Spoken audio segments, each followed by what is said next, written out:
Oi, gente, no ar mais um programa Saúde Ativa, aqui na tela da sua TV Câmara Aracaju, o seu canal legislativo municipal. Olha só, no programa de hoje vamos falar sobre o estresse e todos os males causados. O nutricionista Márcio Nascimento conversou com a nossa equipe sobre as frutas e legumes que curam. E você, mamãe e papai, que sofre com a seletividade alimentar dos filhos, vamos saber mais sobre este tema. Quem explica tudo é a nutricionista Camila Oliveira. Fica comigo que o programa está muito bacana.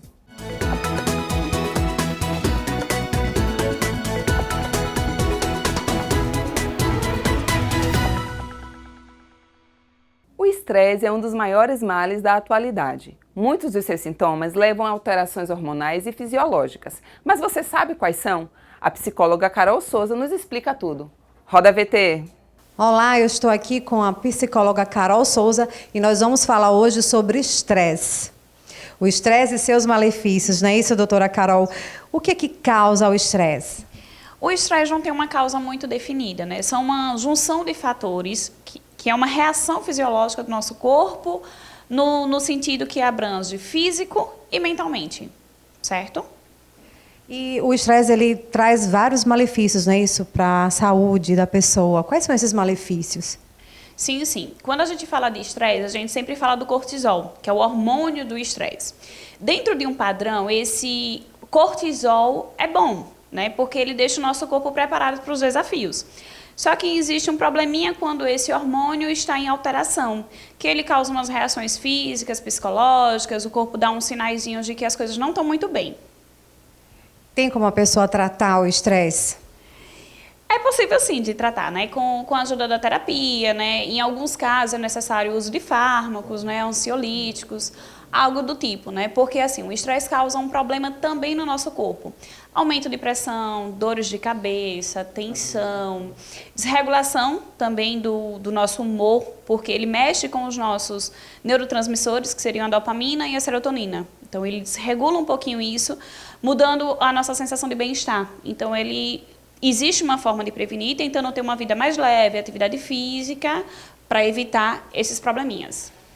Doutora, existe uma síndrome que ela é desencadeada pelo estresse no trabalho, né? Qual seria essa síndrome e como evitá-la? É a síndrome de burnout, né? O que seria uma síndrome de burnout? É uma síndrome voltada única e exclusivamente para questões do trabalho. O ISMA, que é um instituto internacional, né? Só que ele tem pesquisas no Brasil, afirma que 32% dos brasileiros sofrem com essa síndrome. É um número que chama muito a nossa atenção. E por conta disso, a síndrome de burnout vai entrar no CID-11, que será lançado em 2022. É um esgotamento voltado única e exclusivamente para o trabalho. Ou seja, o indivíduo tem cansaço, evitação desse trabalho. Existem algumas formas de a gente tratar esse indivíduo. Ou seja, uma boa noite de sono, alimentação saudável, uso de algumas medicações, em alguns casos, né, o ansiolítico e o antidepressivo, sempre com acompanhamento de um psiquiatra. Terapia, então, existem algumas formas de a gente diminuir os problemas. São indivíduos que muitas vezes acabam contaminando um pouquinho a sua vivência em casa, porque eles não conseguem separar o que é trabalho, o que é casa. Então, ele contamina o seu ambiente, levando problemas do trabalho, situações de desentendimento com algum colega, chefe, algo do tipo. Então, essa casa também é afetada, porém é uma síndrome voltada apenas para o trabalho.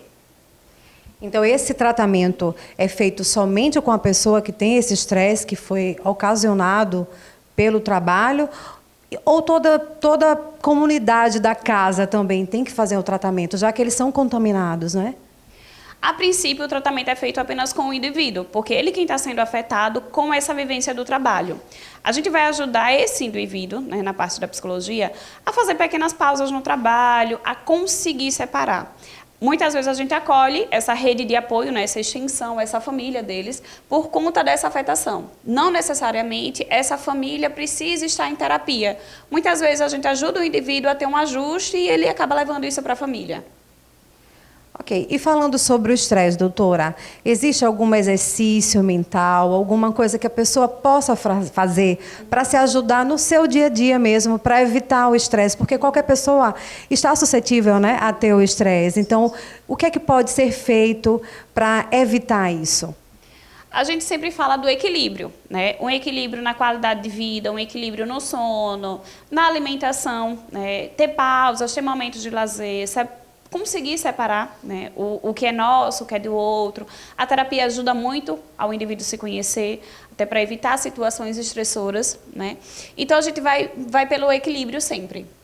Então é recomendável que a pessoa procure uma terapia. Ajuda bastante, não é isso? Sim, sim, para esse indivíduo se conhecer. Muitas vezes as pessoas estão passando por situações de estresse e acabam negligenciando o autocuidado, né? Porque vai passar, e aí acaba tendo prejuízos na sua vida. E aí quando a gente já vai tentar resolver, a situação já está um pouco maior, mais tensa. Ok, doutora, muito obrigada. Então, vamos tentar viver com um pouco de mais calma, mais leveza, que é isso que importa e a vida fica mais longa, não é isso, doutora? Sim, sim. Vamos buscar o equilíbrio para viver mais. Agora vamos a um breve intervalo. E na volta temos mais saúde ativa para você.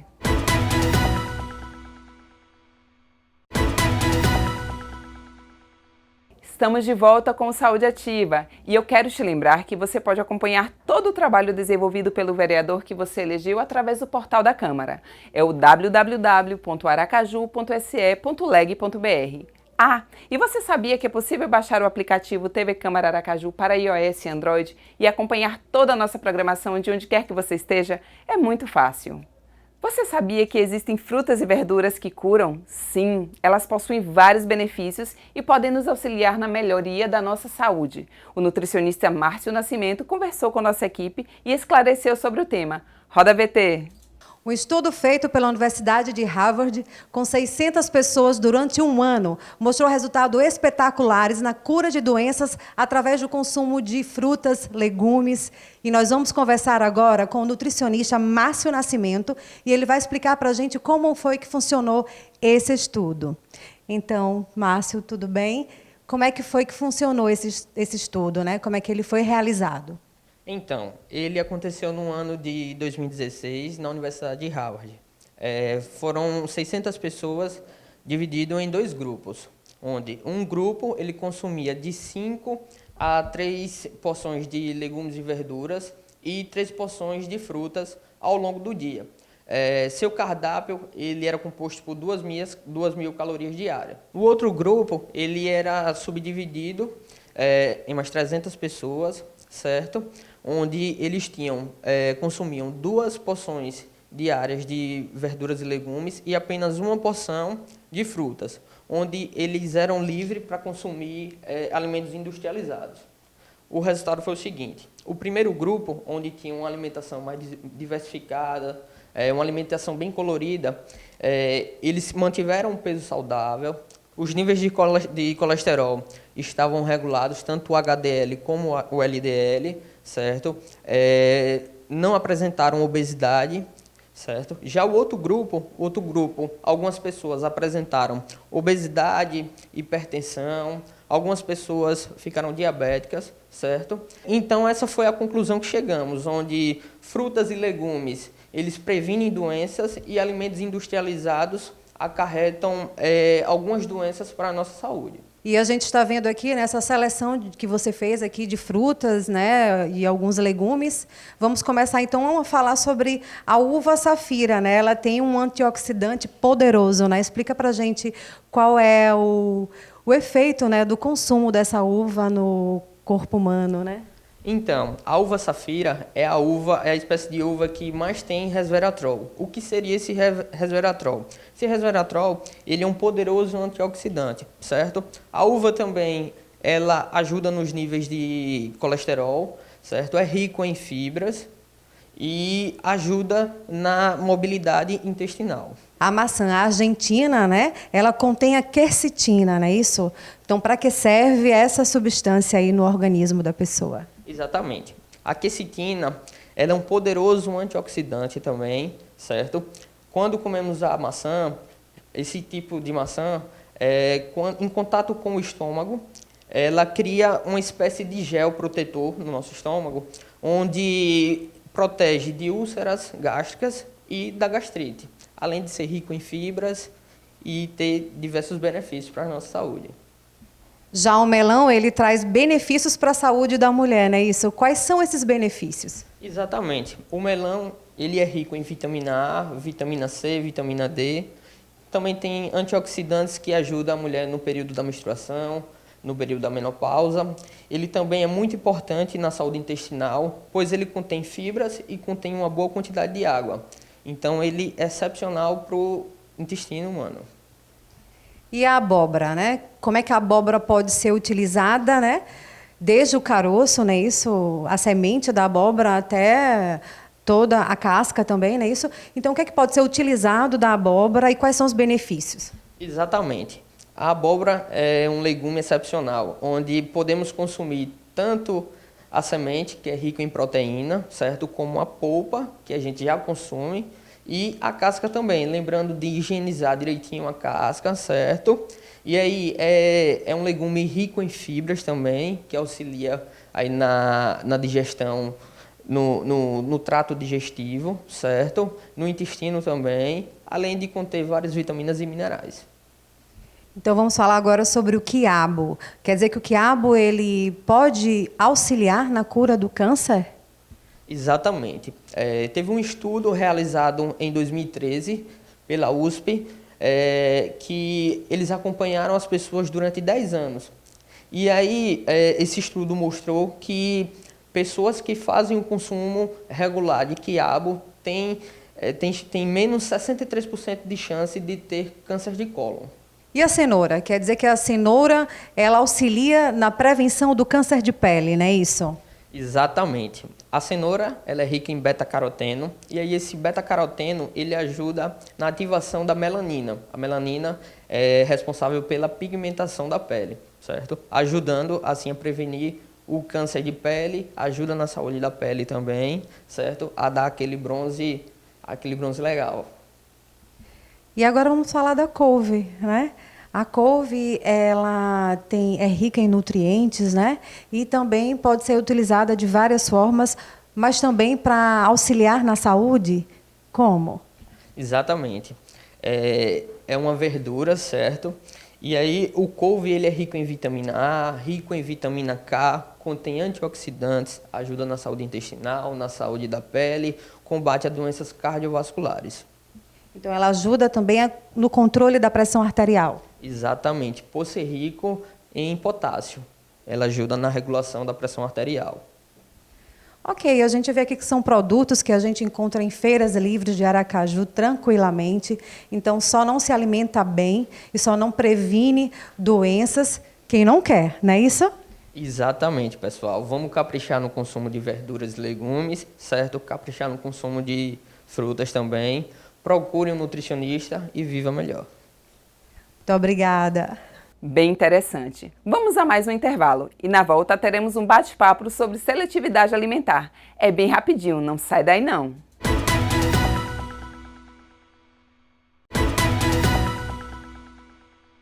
Papais e mamães de plantão, você sabia que a seletividade alimentar em crianças é algo bastante complexo?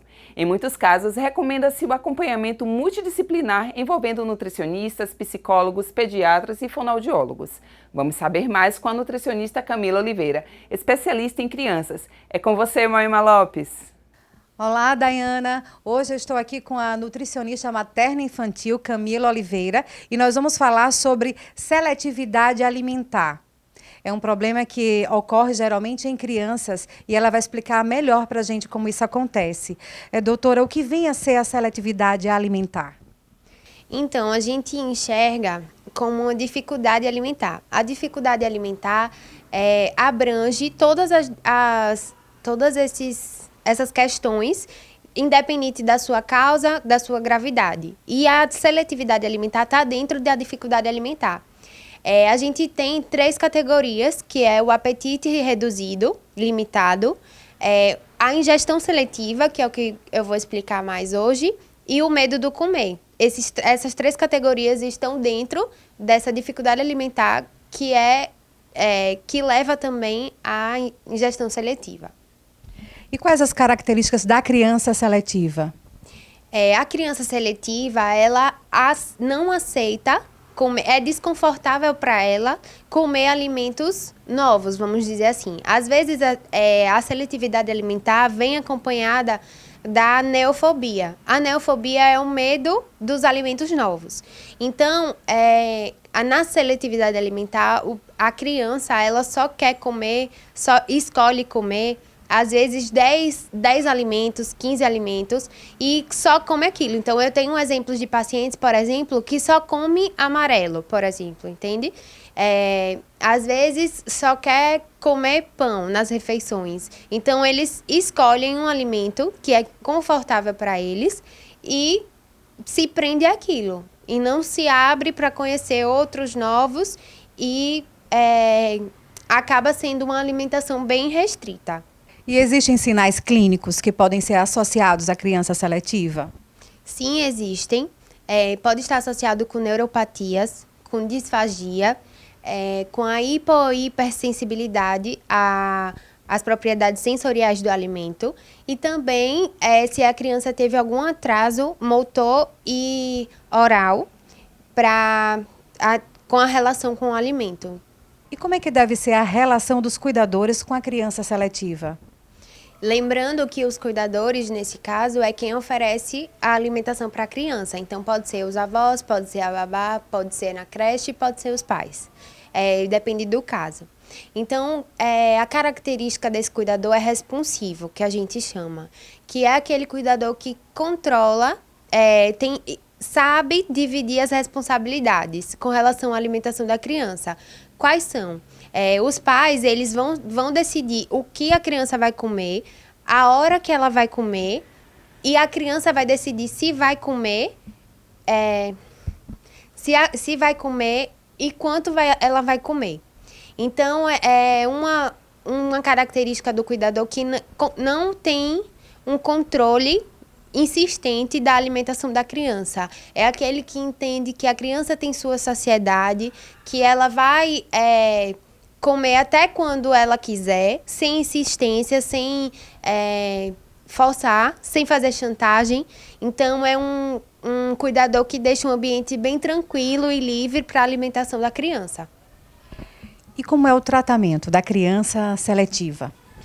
Em alguns casos, vai precisar ser uma equipe multidisciplinar, com psicólogo, com nutricionista, com médico. Então, vai depender da gravidade do caso. Mas, em geral, eu tenho algumas orientações nutricionais que eu sempre passo para os meus pacientes, para poder ir tratando o caso. É importante que os pais, os cuidadores, aceitem a situação da criança seletiva. Então, a gente sabe que ela não é uma criança que vai aceitar a alimentação de uma forma normal.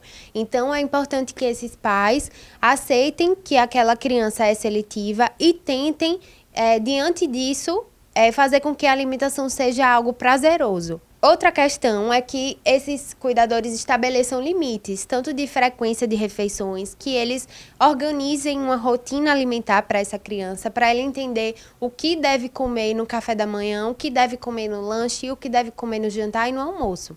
É importante que a criança entenda quais são os alimentos que ela precisa comer nas refeições. Porque a criança seletiva, por exemplo, se for uma criança que goste do pão, ela vai querer comer pão em todas as refeições. E a gente entende que não é adequado comer o pão em todas as refeições. Então, cada refeição tem sua característica de alimentos e é importante que os pais saibam isso para passar para a criança.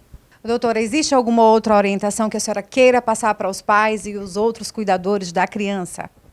Sim, é importante também que não existam práticas negativas, como substituições, por exemplo. A criança não quis comer naquele momento, vou fazer um gogó, uma vitamina porque ela gosta, entende? Questões de chantagem, você não vai comer agora, não vai brincar depois. Essa relação que não pode ter com a alimentação, porque é importante que a criança aprenda a se alimentar de uma forma prazerosa, sem chantagens, sem que existam outros meios para poder, só vou me alimentar porque vou brincar, para não ter essa relação. Camila, e o que é que os cuidadores devem fazer caso haja recusa da criança ao alimento? Ótima pergunta, muito importante. os cuidadores não devem insistir naquele determinado alimento naquele momento. Eu sempre falo que é importante não mudar as preparações. Na literatura, a gente vê que precisa oferecer o mesmo alimento de 10 a 15 vezes após uma recusa, para poder saber se realmente a criança não gosta daquele alimento ou se foi só uma questão do momento, de como o alimento foi oferecido. Então, mudar as preparações. E outro ponto muito importante é que os pais devem ser exemplos dos filhos. Então, é muito mais familiar para a criança vendo o pai comer aquele alimento do que o pai não come e vai oferecer. Então, ele precisa ver a quem ele mais conhece e confia, porque para os filhos o exemplo são os pais. E ele precisa ver os pais comendo para ele se sentir confortável diante daquele alimento que ele não quis em algum momento. Então, é uma questão mais... A seletividade alimentar é uma questão mais de pai com filho, sabe? De cuidador com filho, para poder ir amenizando o que a seletividade alimentar pode causar. Ok, Camila, muito obrigada. Daiana, é com você.